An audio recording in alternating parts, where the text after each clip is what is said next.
5 orang sopir pengangkut kayu ilegal diringkus Subdit 4 Tipiter Direktorat Reserse Kriminal Khusus Polda Sumsel.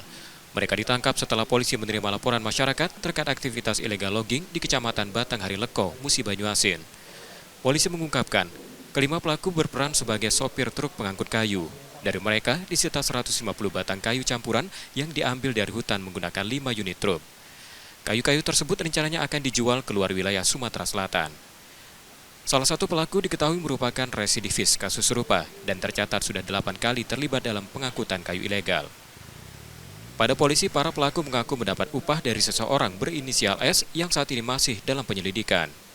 Kami berdasarkan informasi dari masyarakat tentang adanya kegiatan di legal logging yang ada di daerah Bindialo, Kecamatan Batanghari Leko, Musi Banyuasin.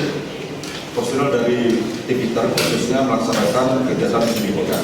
Setelah dipastikan ada tindak pidana, kemudian dilakukanlah upaya penangkapan yang hasilnya ada 5 truk sebagai sarana untuk mengangkut kayunya. Ada kayu baja murah dan juga ada kayu meranti di situ.